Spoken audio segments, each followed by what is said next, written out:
Are you ready to go around the world? Sit back, relax, and buckle your seatbelt as we take off for an adventure. It's jet-lag free but filled full of fun and travel insights. The only thing you'll need to pack is a sense of humor. Time for the award-winning travel show, Around the World. Welcome, Globetrotters and armchair travelers, to another edition of Around the World. I'm Arthur von Riesenberger. Next to me is Miss Caffeine Express. I was going to say, I did not have caffeine, and I thought you had 2 cups of coffee. No, I'm just drinking water on this flight. Okay. But yeah, I had a little bit of matcha before the show. Oh, well, there you go. That explains everything. Welcome aboard our lovely aircraft as we make our way across the globe. And today we are going to some amazing places with some incredible people. Right off the top, we're going to be joining Max Hartshorne, you know, of GoNomad.com. He is the intrepid traveler, goes all over the globe. We get to hear from him from time to time. And he was recently in northern France to a town that begins with a letter A but sounds like N. There you go. I don't quite get that, but we're going to find out from Max all about a place that's really kind of off the beaten trail. Yeah. And then, if that isn't enough, we're going to head along the California coastline, one of the most beautiful coastlines in the world. And in fact, Linda Ballou wrote this book. Who just came back from writing this book. It's called Lost Angel in Paradise. And lots of great information. Lots of great hikes and places to go. Actually, a super gift for friends who might be coming out to California. To go hiking, and then she tells you where to go eat afterwards. Yeah. The places she recommends. It's very comprehensive. Very handy. Yeah. And it's only 90 some odd pages. It's not that, it's not that thick a read. No. Later on then, we're going to go to Geneva, where there was a heat wave just this past week. In the last 2 weeks, they've had a heat wave. I think it's starting to cool down now. Poor people. But I was there in the midst of it all, sweating out a storm and shooting video to prove it. So we're going to be going to Switzerland, and then after Switzerland, Martha Bull's going to take us on the Amtrak. Yeah. Aren't you? I am. You got a great video you made that takes us from Santa Barbara all the way down to San Diego and back. And I had you do the voiceover. Well, you know, yeah, I'm at your service anytime. We got all that and much, much more in this edition of Around the World. But first, it's time for Travel News. Travel News is brought to you by the internet website, atw.tv. atw.tv is the first place to go, even to visit the last place on Earth. And when it comes to travel news, Martha, I've got some news for you. Okay. All right. The personal finance website, wallethub.com, just finished a study of... Spell it? WalletHub. WalletHub. Like got a wallet, it. Okay, got it. And it's a hub. Got it. I got that. Yeah, I didn't catch the first word. They came out with a report, the 2019 report on the most... I'm not looking. The most fun states to visit in America. Actually, a very useful thing if you're planning your vacations, if you want to go with your family to go and have a lot of fun. Here are some suggestions. Okay. Okay, so and they rated on various attributes from entertainment and recreation to nightlife. Okay. And restaurants and stuff like that. All that contributes to their figuring out who's number one. Okay. So guess who's number one? And of the 50 states. Or in case you're a former president, 55 states. 57, it's 57 states. I'll guess California. You're absolutely correct. California came in number one. Who came in number two? Think California without hills. Nevada. No, think California without hills and ocean. Oregon. No. Washington, California. Come on, Florida. Oh, Hawaii. Florida. Florida. Of course, Florida. That's a big destination. Oh, I thought you meant this coast. Sorry. Didn't I say 50 states? I was having a blonde moment. Go ahead. I'll pay attention. How about number 3? Give you a hint? Is it an interior? I'll give you a hint. Okay. King Kong liked it. New York. There you go. There Good you go. for you. Okay. Anyway, instead of me going through the entire list, because that would take the entire show, we have a little video from WalletHub. Let's take a look and see how they rank the various top places to go in the country. Let's see the video. The personal finance website WalletHub just released its report on 2019's most fun states in America.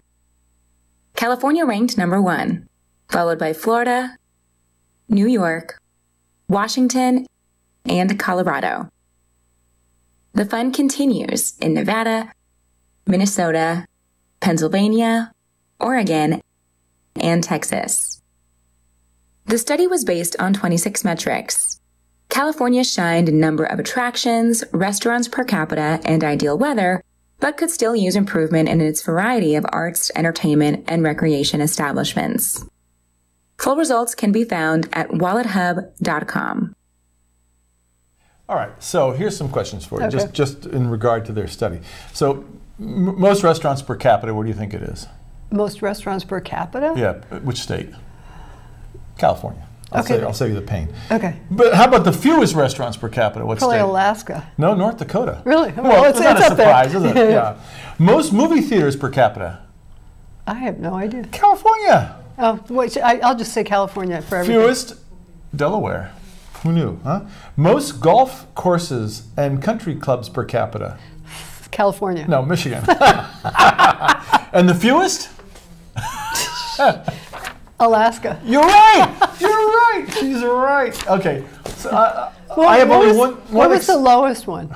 You know, I got to take exception with it. The lowest, considered to be not the most fun state to visit in America, was West Virginia. I love West Virginia. And I absolutely adore West Virginia. I've had more fun in West Virginia and had some great meals there, and seen some great art and gone to some fun events. So I greatly disagree with that finding. But anyway, you know, check it out. WalletHub.com. You can see the survey. Okay. You looking for fun? Always. Okay. You need to go to an airport in Singapore. Oh, you know I why? hear great shopping. No, that's not why you... A biosphere. Okay. I'm going to show you a little video. Okay. They have a slide that gets you to your gate in the best possible way. How Honestly. fun. Yeah. So what happens is the person seen here, this fellow took this video of himself Yeah. getting ready. He's got his boarding pass. Yeah. And he's What's gonna- he sitting on? He's walking. Oh, he's walking. He's walking. So now he's going to put his ticket there. Yeah. Okay, now he's going to walk ahead. Yeah. And then what happens? Okay, and then he's going to feel like he's back in kindergarten because Yeah. he's just going to get right into that slide. Oh. And he is going to slide all the way down to his Oh, no, gate. come on. You're kidding me. No, With his bags and everything? I don't know if he has bags. They're But isn't falling that by. fun? How cute Isn't that is. fun? Yeah, well, that's a good And fun. apparently we had video of that, but that's Terminal 3. Yeah. No, actually Terminal 4, and Terminal 3 at that airport has an even higher slide. No kidding. Yep. Wow. So if you could choose between an escalator, an elevator, or a slide, what would you do at an airport? I'd like those little golf carts that they just drive you around. When you can't walk, I think I'll take that anytime. All right, here's another question for you. Okay. All Well, right. I'm pretty stupid today, so go ahead. Okay. This is the most expensive views in the world. This is according to Ticket Lens, which is a website. It's a comprehensive study that came out of monuments around the world with the most expensive skyline views. So when I say expensive, the cost of actually getting to the place where you can see the view is the most expensive. Well, so if we're talking like the Eiffel Tower, Yeah. would we talk about having to fly to Paris? No. Just So the you actual entry to get- cost to get up there. Okay. Okay. What do you think's number one? I- Most expensive, and they measured it by meters too. So I mean, you know, if it's not that high but it's really costly, then it works out to be more expensive, right? the Space Needle, I don't know. No. Actually, it's interesting you said Space Needle, because no, the number one most expensive is the Empire State Building in New York City. It ends up being $58 per person. Yeah. been some really good The movies. price per meter is 18 cents per meter. Right? Okay. There have been some really good movies on the top of the Empire State Building. Oh, yeah, King Kong. No, Sleepless in Oh, Seattle. yeah, that was nice. Can you imagine how much it cost them to film that? Yeah. Okay, number two. What do you think number two is? Can I say Space Needle again? Nope. Yeah, you can. You're wrong again. No, number two is the One World Trade Center. Ooh. And that's the new, replacement for the... Did you go to, I've been to the old one. That's $35 a ticket. Yeah. And it works out to be 9 cents a meter, if you were going to measure out. Number four. Let's go to number four. It's in Las Vegas. What do you think it is? Oh, You know it. it's the no. The Stratosphere. Yeah. Yeah. It doesn't, and isn't there like a roller coaster ride Yes, on it? Yeah, exactly. they're nuts. $27.50. What else is good? Well, let's go out of the country. Maybe take a look at something overseas. Most expensive overseas? Eiffel Tower? No. I'm just going to keep They're saying not Eiffel even Tower. on here. Don't forget the Eiffel Tower. They're not in the top 10. Burj Khalifa, which is in Dubai. Ah, That's that's not $100. That's not Europe. No, I said most expensive outside. Well, Oh, outside. Okay, I thought you were saying $100. Okay. Second one, guess what number 2 is? Guangzhou, in China. God bless you. $57. Anyway, London, number 10, the Shard. What's the Shard? So the Shard is that really modern-looking kind of odd thing right on the River Thames. Anyway, that's $40. So it's not cheap to get a view, but it's interesting. Okay. A room with a view. Yeah. Okay. Have you ever? I've never let this happen, but I know people that have let this happen. Getting ready to go on a trip and realize their passport has expired. Ooh. Uh-oh. Not a good idea. Nope. So what do you do? So FedEx has a new program or a new service available. It's not cheap. Yeah.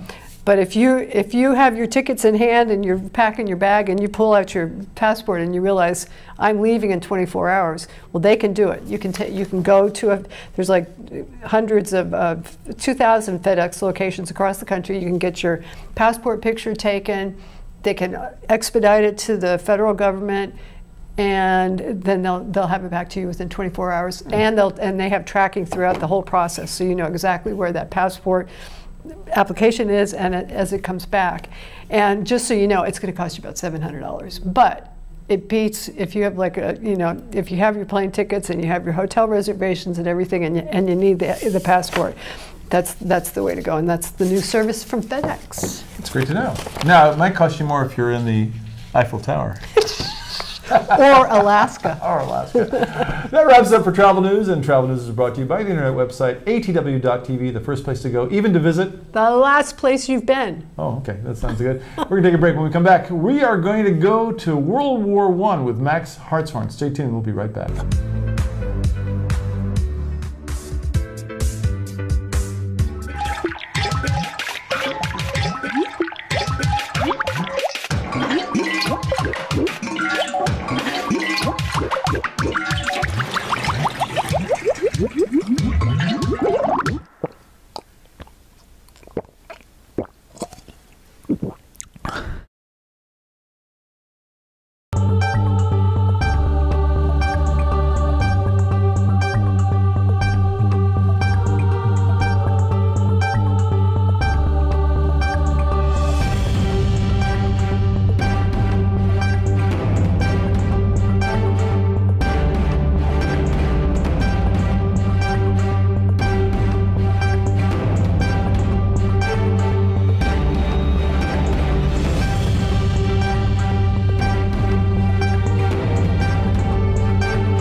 Welcome back to Around the World.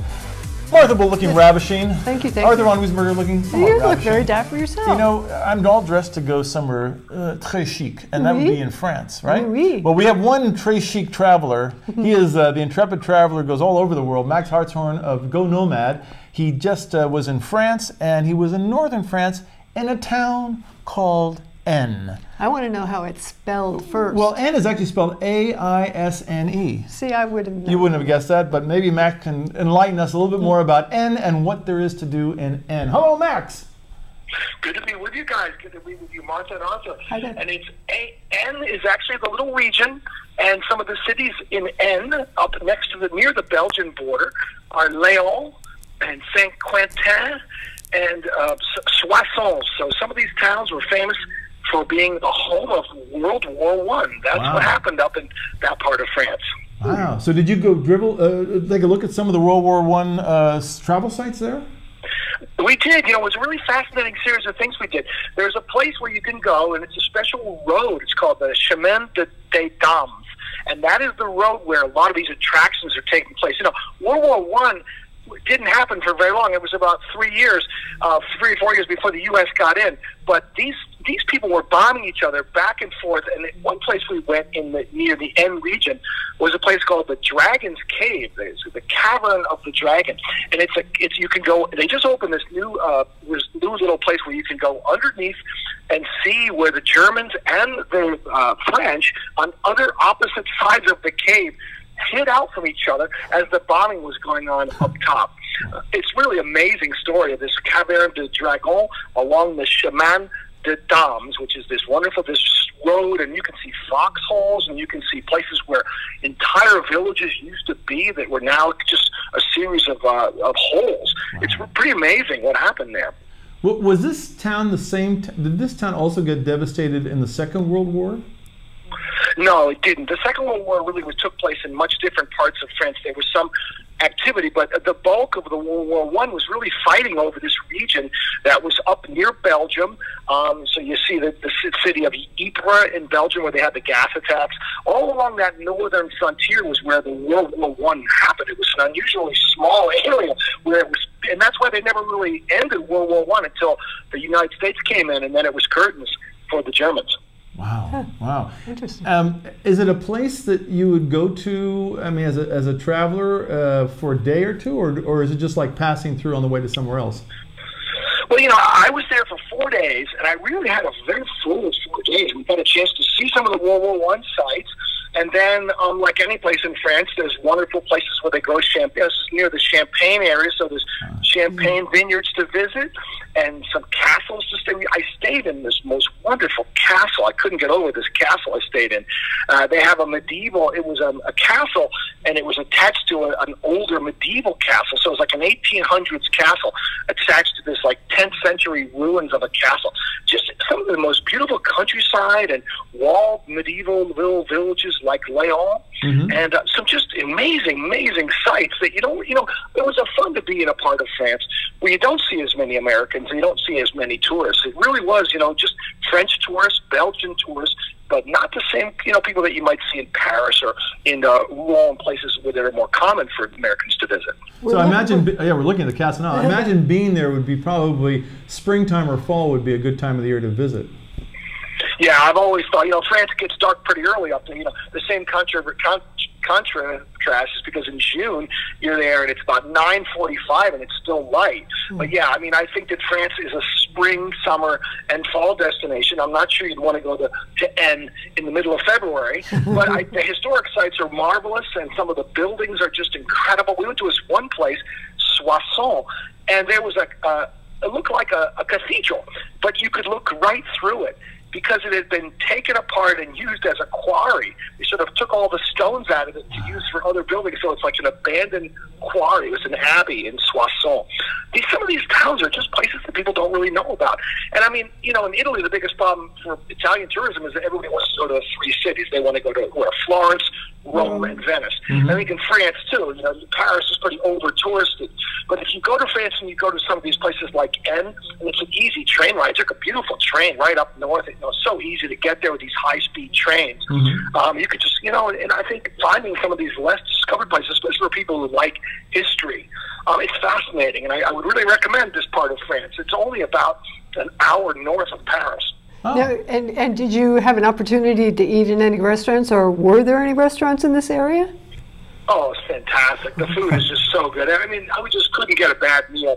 I think that the nicest meal I had in the most spectacular place, and you can see the photographs, I'm not sure which photograph is being shown now, but there was a place called Chateau de Fer, and this was this 5-star chateau. It's just magnificent. It's starting with the amuse-bouche to the first course to the wine course. Everything is just so elegant. You feel like, where do you eat? Like France, Arthur, tell me. Maybe Switzerland, but I don't know. France is pretty darn good. I love France, and actually I love the region you were in because I love the Champagne district, which is close by to where you were. And Exactly. you can visit those cellars, and I can get lost in those cellars for weeks. I know, and that's the whole standard. The standards are so high, yet it's not pretentious, but they just have high standards.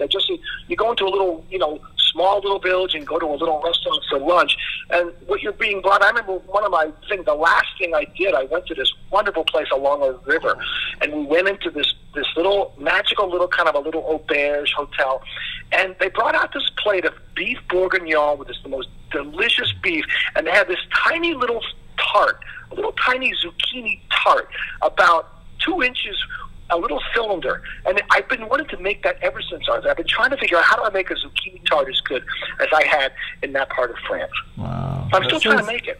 Yeah, when you do, will you invite me over, please? It sounds really good. Or send us if I can figure this one out, it's not anything you can Google. It's a tiny little zucchini tart, like a souffle, just a beautiful piece of work of art on your plate. That's the way France is. Wow. Memorable. A question for you. So you took the train to get there, but to get around, did you get a rent-a-car, or is someone driving you about? I was being driven around because I was working with the tourism board. What I really would recommend in this part of France is that you want to go to the station, take the TGV to Saint-Quentin, and then get a rent-a-car. You really do, and in so many parts of Europe. I mean, it's fun. You don't need a car. You don't need a car. But having a car lets you go to the vineyards, lets you go to these out-of-the-way places. It lets you meander around by rivers and just have freedom.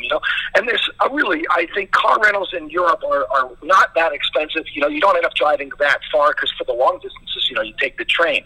But I think in this part of rural France, you would definitely need a car to really enjoy it the way I did. Yeah, it sounds like. By the way, before we say goodbye, I just read on GoNomad that you have GoNomad is going to be very involved with the big travel show coming up in the fall, right? Very exciting, yeah. World Travel Market is the biggest show. Well, the biggest show in the world is the one in Germany, but World Travel Market is a tremendous show. All trade, all travel, every country in the world exhibits. And GoNomad.com, thank you for mentioning that. We're going to be a media sponsor for World Travel Market 2019. It's in November. If anybody thinks that they want to meet every country in the world, meet every representative from every country in the world, you go to World Travel Market. You should do it sometime on and do some shows from World Travel Market. You can find anybody you want to interview. Where is World Travel Market located? It's in London. It's always in London, the first weekend in November. It's a 3-day event. Basically, every country in the whole world exhibits, and so you can just go from booth to booth, meeting people, learning about stories, learning about different contexts, and we are so proud to be, to have them honor us by saying, we want you to be our partners, and they're going to put our logo up there, and we're going to promote their show, and it's very exciting, and thank you for bringing that up, because it's a very exciting moment for us to be recognized by the biggest travel show. It sounds great, Congrats. And Max, congratulations. Certainly GoNomad, and you deserve it, and maybe we'll come out and check it out in London in early November. Sounds like a great idea. It would give you enough topics for the whole year. Okay, well, we can use that. Thanks so much, Max. Always great to have you on Around the World. We look forward to hearing from you soon again.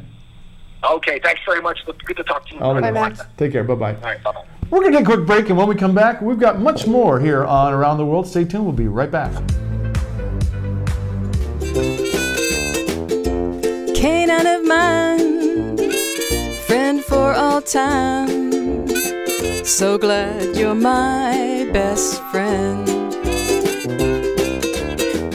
Through thick and thin, we'll see things through. Canine of mine, so true. For the complete A to Z of everything to do with animals, go to animalzone.org.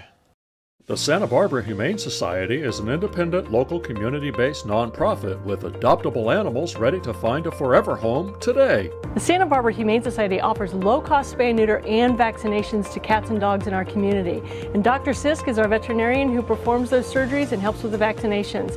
Also, please have a relationship with your local veterinarian in case of an emergency. Visit sbhumanesociety.org and remember, At the Santa Barbara Humane Society, we want you to adopt, not shop. Bonjour Alex. Bonjour Renaud. Happiness? It's great food prepared the French way. Chocolate eclair. What makes you happy? A touch of Paris. Without the trip to France. Handcrafted daily in our bakeries especially for you. Indulge yourself. Bon appétit. Please visit Renault's in Gelston, Santa Barbara, Long Beach, and La Cañada, Flint Ridge.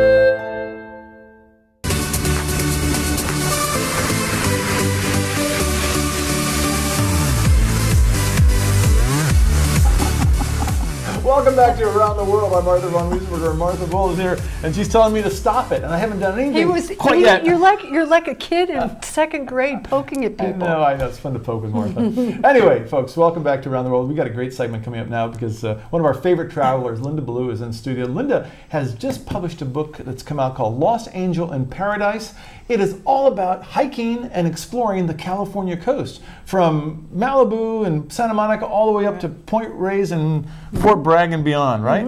And Linda, thank you for joining us. Thank you. Thank you. I'm really thrilled to be here. Now, I'm reading this book and I'm thinking, now, are you going to hike up from Topanga Canyon to Santa Barbara? Or it seems like you know every little inch of the way. Well, I hate to date myself, but over the last 30 years, I've roamed the coast, you know, gone up and down. And this is my 32 favorite days. Some of them are beach strolls. I tried to pick some private beaches that aren't so crowded. And hikes, but they're like, 1 to 2 miles. Any person with modicum of fitness can do the hikes that I suggest. And then at the end of the day, I take you to my favorite eatery, and it's almost always seafood, because I have to admit I love seafood. I like that part though, because at the end of a hike, I have a good appetite. You're ready. You deserve it. You've earned the calories. Absolutely. And you look forward to it. And like the day here in Santa Barbara is one of my absolute favorites, the one at Arroyo Burro Beach, which your local people call Hendry's, I know. But a lot of even the locals don't hike up More Mesa and go across the top, and then there's a stairwell that goes down like 100 steps. Yep. And then you walk along the beach. It's about a 45-minute. Well, it's an hour if you take your time and enjoy the views, and you get back to the boathouse and you have a fabulous meal. Yeah. And some you want to hang around for happy hour, you see the sunset and go for another walk. It's just a beautiful day. It's just a beautiful, beautiful day. I was reading one that I didn't even realize that I've been in Santa Barbara for, I don't want to tell you how many years, but there are a lot of decades. And Franceschi Park, which is up in our foothills here. Parma Park. Right. Well, what happened was after the Woolsey fire and after your mudslides here in Montecito, which I know you were impacted by, I had to find some new trails, frankly, because a lot of the trails were closed, like Coldstream and San Diego. Some of your very favorites here were closed, and I came up here in the Christmas holiday, and I went to tunnels, and it was absolutely mobbed, because the trails are closed, and there were only a few that were open. It's mobbed. It's usually mobbed. I found Parma Park. Yeah. And all of the parks and places that I take you are in, either a California State Park or a national park or a city park. I don't take anybody on private land. That's not cool. Actually, thank you for doing that for all the people that I'm sure don't want to have people traipsing across their private land. I was interested, actually, even reading about our neighbor to the south, Carpinteria, which is promoted as being the safest beach in the world, which I guess is a good thing. The Baby Cake Beach, I call it, But I loved afterwards where you sent people to go get a little bite of that Thai restaurant. Right, and that's my favorite. That's a really cool place. Have you been to that little Thai restaurant? And a lot of people, when they go to Carpinteria, they don't know about the Bluff Walk, the Bluff Preserve, and then when you go down to the right, there's a seal rookery. Right. And then if you go to the left, there's a very private long beach. It's a little tough to get to, but it's worth it because it's a really long, beautiful beach stroll. And so I try to take people to stuff that maybe they're a little bit out of the way that they don't know about. Yeah. It's a pretty, but the one thing that, and you did mention a few times, I have a dog, so it's all about the dog. Yeah, there are dog-friendly beaches. And you did mention that about Hendry's / Arroyo Burro. Carpinteria, you can't take them off leash. Correct. Yeah. Well, we have down in Malibu, it's against the rules to have the dogs, but I do mention in the book there is a beach where they go and no one seems to notice. Yeah, can you even have a dog? Can you have a dog on the beach down in Malibu? You're not supposed to. I didn't think so. I thought they did. Right, you're not supposed to, but there is one beach that I mention in the book that transgressors go. And we share the beach. So let me ask you a couple of questions. Of your 32 day trips, what's the most romantic hike that you've got, you think? I mean, if you were going to go with, you know, most romantic husband, day, wife, lover, I mistress. think the most romantic day is on the Russian River, and you go to the Armstrong Redwood Preserve, which is a fantastic redwood forest that you don't have to drive all the way to Northern California to get to. And it's very civilized with very beautiful walking trails. And then cruise down Russian River, which is gorgeous, to the end where you go to the Rivers Inn Lodge, and there's a wonderful restaurant there overlooking the beach, and there's a lodge, a very romantic lodge with like maybe four cabins. Oh, wouldn't that be very fun? sweet, very romantic. What a cool getaway. Lovely food, seafood. Yeah. Now, how far is that from Santa Barbara, drive time? Well, the fastest way to get there is north of San Francisco, Santa Rosa, right? Okay. And that's where the cutoff is to go down the Russian River Road. And you could also swing through Point Reyes while you're up in that. You can go up that way, which Point Reyes is in the book, which is also a lovely. And if you like oysters, yeah, that's right. That's right. Speaking of seafood, exactly. But Point Aren't there Reyes, such things? Point Reyes, yeah. The best. Point Reyes is one of the most beautiful parks because it's wild. You know, it doesn't have restaurants in it. It has not in the park. It's a huge park, but just a little bit north. Beautiful. It's where Johnson's Oyster Depot is. Yeah, I mentioned oysters. And they get these giant. I mean, have you ever seen those oysters? Are the biggest oysters I've ever seen. And are they still from good up when there. they're that big? You know what's really good about the big ones like that is they barbecue them. Ah, right. And those are delicious. Yes. And the parking lot is all broken oyster shells. That's cool. It's wild. Well, it should be. So I love all the coast and all the variations of the coast. I think one of the prettiest stretches of the coast is between Santa Cruz and San Francisco. You know, it's you know, not populated, and it's just the natural beauty of California, which I'm an adventure travel writer now, and I've traveled all over, not all over the world, but many places. But I'll tell you what, every time I come home, I appreciate it more. The coast of California is gorgeous. Yeah. Well, there's a lot of reasons why California is #1 as far as most fun states, isn't it? It's true enough, true enough. So this is my celebration of my home. I wanted to call it Lost Angel at Home in Paradise, but that seemed a little too long. And I did create it on a Kindle book first, so the idea was that people could download it to their phone, because they have a free app on Amazon where you can download it to your phone, and then you can click through to live links. So this is and then people said to me, well, I'm not techie and I don't have, blah, blah, blah. Would you do a print book? So I said, okay. So here you are. I have the companion print book, I have the Kindle book, it's on iTunes, and I hope you'll enjoy it. And it's, you know, it's a great little gift for your family, friends who are coming to our state. Yeah, absolutely. It's just great. And it's published by Wind Dancer Press. Right, but it's everywhere on Amazon and all those places. And if you want to know more, you can also go to your website, which is lostangeladventures.com. All right. Could they contact you through that website? Absolutely, and sure. I'd love to hear people. If you take one of my days, please tell me how it went. Yeah. And maybe they could order books directly through you. Absolutely, and I pay the shipping. If you buy it on my site, I pay for shipping, and of course you get a signed copy. Oh, thank you, Arthur. Well, I mean, it's something I'm going to put in my treasure chest. It's such a great book. I've been reading it. You know, we do a lot of books on this show. And a lot of them are good, but a lot of them we skim through. Actually, I started reading every single page because it was so compelling, and it's like my own backyard. Oh, that's so fun. Well, I have to say that one of my theme songs is that we find salvation in nature. And I really am attempting to get people out from behind their computers and off their cell phones, really, and into nature for a little while. I thought your preamble to the book where you're talking about the fact that we disconnect, and that's really the first step in getting back to because we have constant stimuli, and we need to take time to digest and let our minds relax. And if we do that, you will receive the answers. Yeah. I go to the beach every day with my dog, usually 3 times a day. I never take my phone, because I don't want the phone to ring, and I don't want to be tempted to call anybody or think of something. Maybe once in a while I'll go take it because I want to take a picture, but most of the time I do not take it, just exactly for that reason. I'm not out there to Right. chitty chat. So I'm not there to so- enjoy the ocean. Right. So does your dog get the answers then? Yeah, she's very smart. She tells me, she reminds me when I get home what I need to look up. Yeah, things are rough. Yeah, well, I believe, you know, my walk, I do it every day too, and my walk is my meditation, and it's my time to come up with answers for my writing questions and my personal life questions, all of it. It just gives my mind a chance to relax. And so I think, you know, it's very healthy. You know, people don't take time out of their very busy days.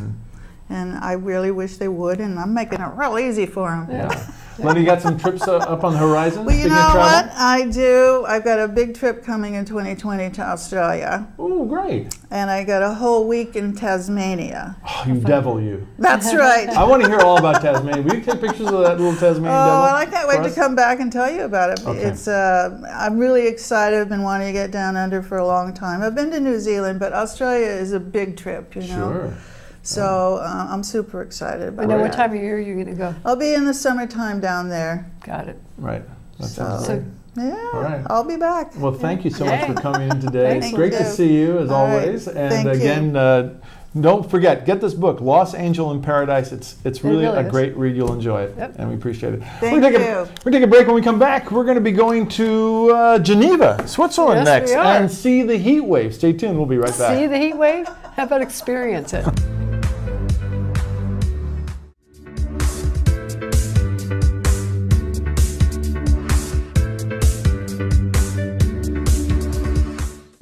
Every morning you could count on it being there with the rise of the sun. We're proud to say we've been there every day with you. The Santa Barbara News Press plans to continue sharing the news of the day with you all through the year and beyond. It's nice to know there are some things you can still count on. The Santa Barbara News Press, serving Santa Barbara since 1855.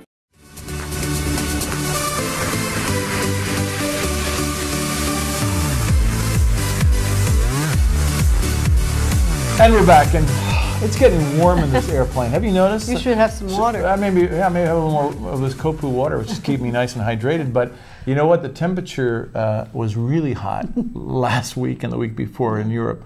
It was breaking records. Unbelievable. I mean, you know, 100 degrees, over 100 degrees in France and Switzerland. Right. The records, as long as records have been kept, were being broken because it was a Sahara heat. It was this heat that was coming up from the desert in the Sahara, and because it was a, I don't know, lower high pressure, whatever you wanted wasn't there. Right. And so No. you had this warm, hot air even at night. And no air conditioning. Well, because in They don't- Switzerland, You don't need air it. conditioning is the window. Yeah. You open it up, and that cools everything down real fast, especially in the mountains. But you know, luckily in Geneva, there was the hotel I was staying at, which was a Four Seasons hotel called the Hotel de Berge. Luckily had air conditioning. Oh, so good. that was all I wanted to do, is to stay in the hotel. But you know, you're in Switzerland, you don't want to stay in your hotel the entire time, although that's a lovely hotel to be spending time in. So anyway, arrived in Geneva and spent a day there, just enjoying the warm weather and seeing the lake. And one of the amazing things, you know, the lake was such a popular place to hang out because it was the coolest part of Geneva in this weather. And people were swimming in the lake, which I've never seen before, but the water is clean. It used to be, not so clean.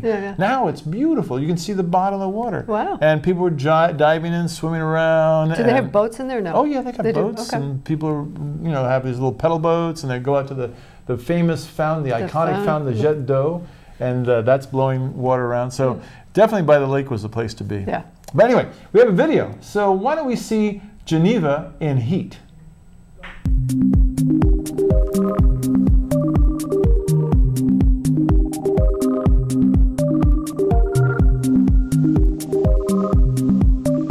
In June 2019, Europe had a heat wave that shattered records. Parts of Switzerland recorded the hottest days ever. Geneva reached 36 degrees centigrade or 97 degrees Fahrenheit. One of the coolest places to be, hot or cold, is around Lake Léman. With the iconic Jet d'Eau and clean water, it's an ideal place to take a dip or hang out with friends along the quay and take a sip or two. The parks along the lake are perfect for picnics or practicing one's balance, maybe for a future Cirque du Soleil appearance. Other local creatures kept their cool in the heat, including deer, flamingos, and black swans.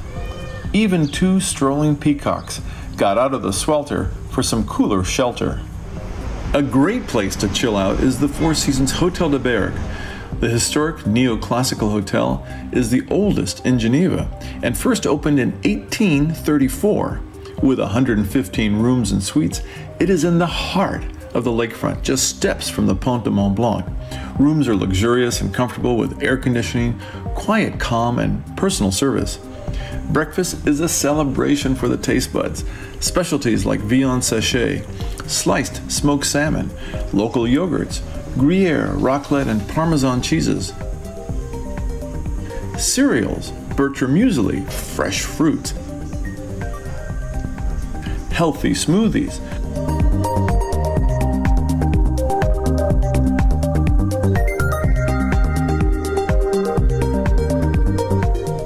Mozzarella and tomatoes, buffalo ricotta, olive breadsticks, pear tarts, and other ways to savor Swiss breads like pain complet, breads and croissants, all to be enjoyed in the elegance of the hotel's beautiful dining room and bar. An iced cappuccino never was more refreshing, and eggs Benedict with salmon more elegant. Breakfast at the Berge is bountiful. For a little cool exercise, the hotel has a top floor pool. And for spectacular views and top-notch sushi, the Japanese restaurant Izumi is the hot ticket.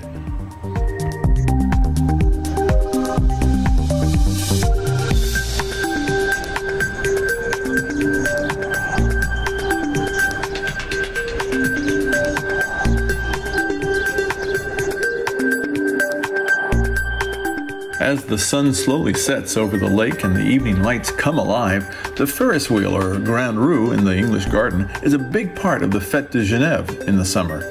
Although late June of 2019's heatwave kept most people away from traditional Swiss dishes like fondue and raclette, in this heat, it didn't stop everyone. At the Auberge de Cévise, an intimate spot near the Hotel de Berg, are dishes like Malakoff, a ball of fried cheese invented by Swiss mercenaries during the Battle of Sevastopol, raclette cheese with boiled potatoes, and to cool down, chocolate gelato and sorbets.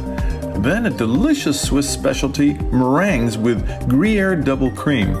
So good the next day at the Co-op market, there was more to be stocked up on. And speaking of delicious, at Globus on Rue de Rhône, every gastronomic treat can be found in the food section, from fresh and canned truffles to homemade pastas to even premium tequilas. Olé! You can even sit down and have breakfast or a snack of the supermarket specialties.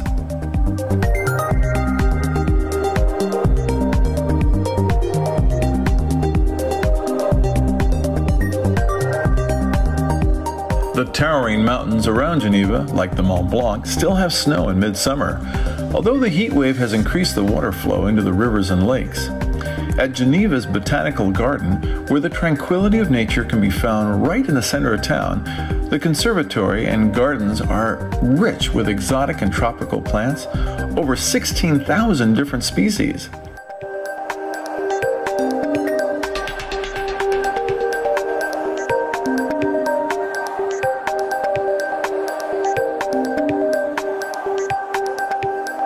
There's also the carousel of fairy tales, fascinating wood sculptures, and tree history, as well as local animals. Swans show their wisdom with the summertime heat by staying close to Geneva's lake and by being with those that they love.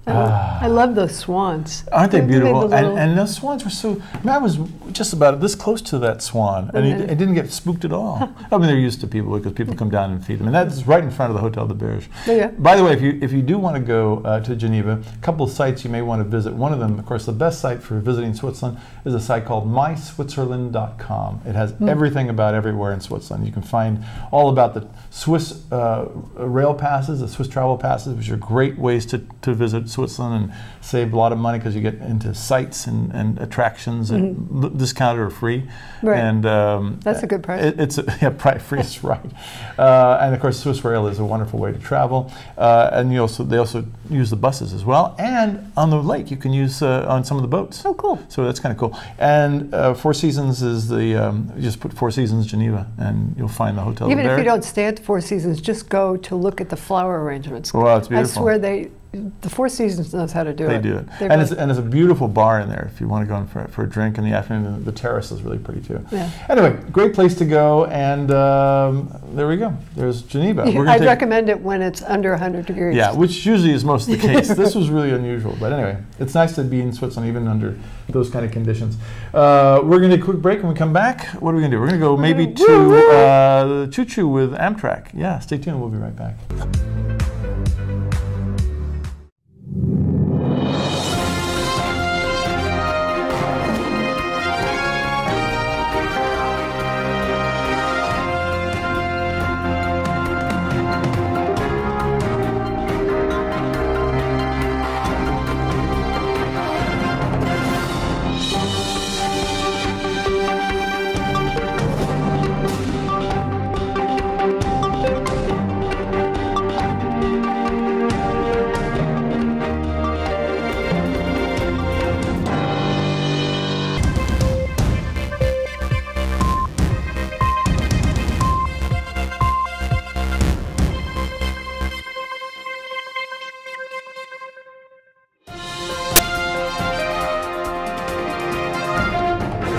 Choo choo! We're on our way. We're going to go on the Amtrak. And you know what? I think it's very, very brave of you to be on the Amtrak because some people complain about it.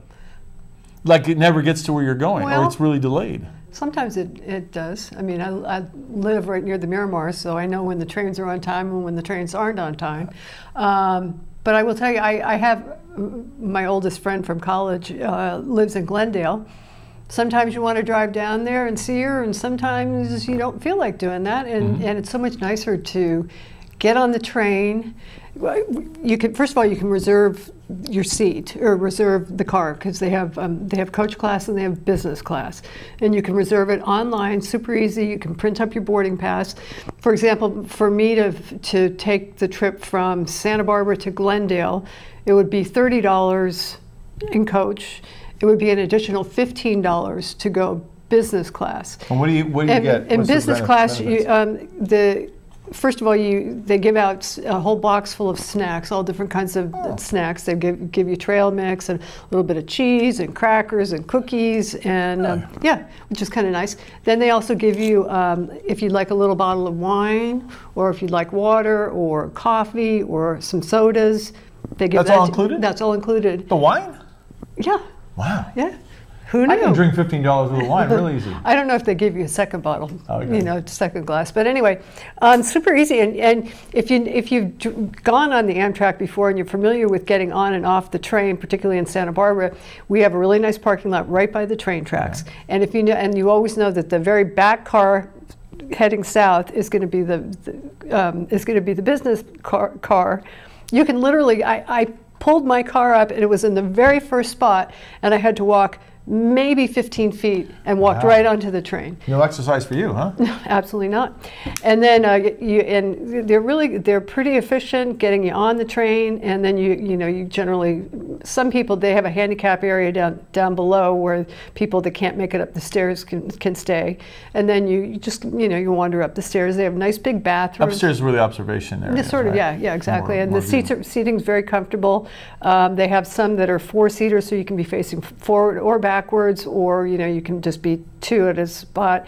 They have Wi-Fi, which is super easy. So what I did is, I'm sitting there eating my snacks, had a little glass of wine, I turned on my little TV, and I could watch actual direct TV. No kidding. And then it started getting a little sketchy as I went, you know, through Chatsworth, and I think the signal wasn't so good. So I had a downloaded movie, and so I watched a movie. And you know, and the thing about going on the train, you know, when you're driving in your car and you're heading south or north, you're sort of focusing on driving this way, and you're not paying that much attention to what's going on the beach. And you know, also it's really nice to be in the train with everybody stopped, you know, in traffic, and you're going and you're going 55 miles an hour. Yeah, but you know, I mean, you get to see some spots that you wouldn't normally see from the car.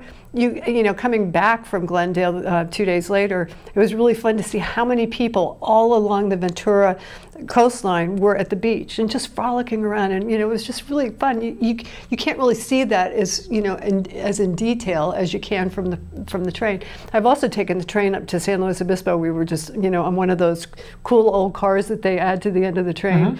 Some friends and I went up there, and you get to go through some areas in northern Santa Barbara County that I mean, you get to go through Vandenberg Air Force Base, and you get to see the silos, you know, and that's really cool. And you know, you get to see farmland that you didn't even know was there, and so you get to see a lot of the areas that you wouldn't normally get to see. And it's just kind of, to me, it's a treat. Yeah. And like I said, it's efficient. They do have a cafe car, of course. And you know, it's not really, the one challenge for me on a train is, you know, you start to walk, and you know, and then it starts to pick up, and then you have to go between the cars, and you always think, is this the time that the train's going to like decouple or something? But anyway, so I went the 2 cars ahead and went down to the cafe car, and it turns out the cafe car was closed. But they didn't say how long they'd be closed, so I sat there for about 10 minutes, and I realized, you know, nothing's that important to wait for. But I have in the past used the cafe car, and it's fun. They have a nice selection of food, a nice selection of, you know, snacks, drinks. They have apparently everything. I think when they announced it over the intercom, they have mixed drinks as well. Nice. So yeah. Anyway, well, now you shot some footage, right? I did. Can we take a look at it? Yeah, absolutely. All right, let's take a look at Martha's footage on board the Amtrak. One of the bigger West Coast challenges is to travel between Santa Barbara and San Diego. There are no direct flights, and the traffic along Highway 101 and the 5 can often turn into gridlock. But there are daily trains between both cities with Amtrak.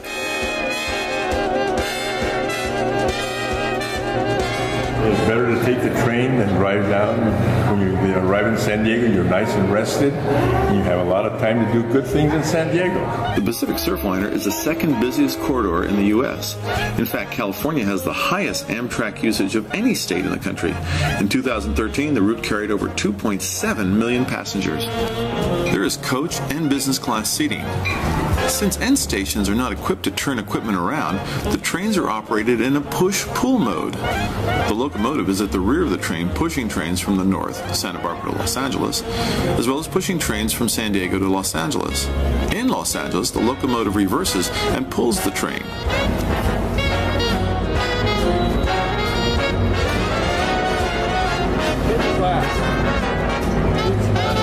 The Surfliner is a bi-level, high-capacity train. Seating is half facing in one direction and the other half facing the opposite direction. There are reclining seats with tray tables and footrests, reading lights, restrooms, free Amtrak Connect Wi-Fi, power outlets for the business travelers. There's also free snacks and beverages, even wine. The coach cafe car has food sales on the lower level with dining tables, and menu items include sandwiches, salads, and even cup of noodles. The train stops at Bob Hope Airport in Burbank and then carries on to Los Angeles. One might catch a peek of a movie set or two near Chatsworth, and the coast reappears as the train travels to San Juan Capistrano. The trip from Santa Barbara to San Diego is about 6 hours. Ladies and gentlemen, may I have your attention, please? In a moment, we will be arriving at our next and last station stop for this train, downtown San Diego. The train arrives in the heart of downtown San Diego. It's just from there a short distance to hotels and resorts of the city. The U.S. Grand Hotel is the historic luxury hotel which originally opened in 1910 and was built at the staggering cost of $1.9 million. In 1984, a major renovation cost $80 million. Also in the 1980s, the city began a massive restoration project to return the gas lamp quarter to its original lively past. In 2003, the hotel was purchased by the Sikh tribe, ancestors to the very land on which the hotel stands. With additional renovations, the hotel is now a Starwoods Hotel and Resort, offering 5-star accommodations and services. And just a trifle to spare. The gas lamp district was the brainchild of Alonzo Horton, who purchased some 800 acres in 1867 and put a wharf at the waterfront.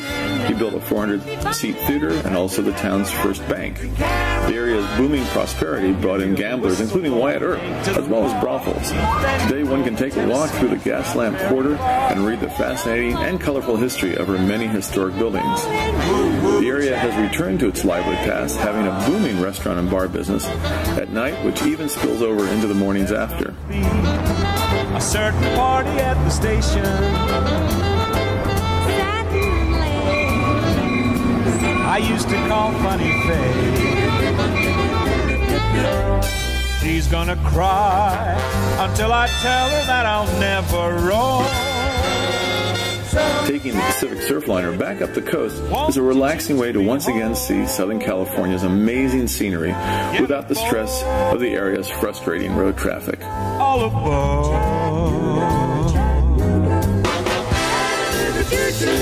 Won't you to me home?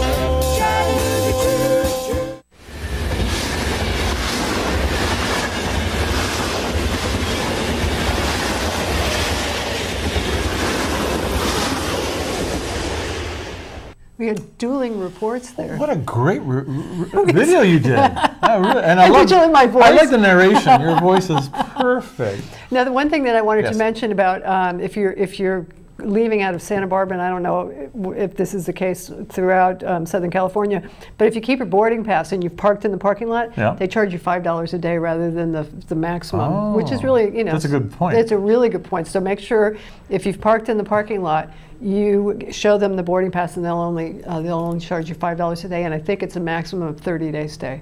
Oh, okay. Yeah. Wow. So Great. there you go. Well, it is a good tip. Thanks for that, Martha. And no problem. You know, it's been a great show. I can't believe it's already time to cool our jets. We really want to thank all of our guests that were on board this week, including Max Hartshorne, who took us to northern France, Linda Ballou, who took us hiking along the California coastline, and I took you to Geneva, the hot Geneva, and you took us up on the Amtrak, which was really great. If you want to know more about Around the World, you can always check our website out, which is atw.tv, and also all of these videos that you see on Around the World are also up on YouTube. The channel on YouTube, just put Nipper VW, NIPPER-VW, and you can see everything. There's all Switzerland travel videos, there's other travel videos, Italy, and so forth. So you can kind of, there's also some good music. We have playlists of music. You do have, you're very good at music. Right. I want to thank all the team here on Around the World. Our director, Michael Nicholson, who does an amazing job. Ken Baxter, who not only edits it, but also makes sure all the technical stuff is operating properly. Eric Davis, who runs TVSB, which Eric does a great job, and all the folks, JP and Mark, who help us make this show happen. So thank you for watching. Thank you all for being part of Around the World, and we'll see you next time. In the meantime, we wish you happy trails. See ya. Bye. Thank you for traveling with us today on Around the World. We hope you'll join us for another adventure next week. In the meantime, all of us at Around the World wish you happy trails.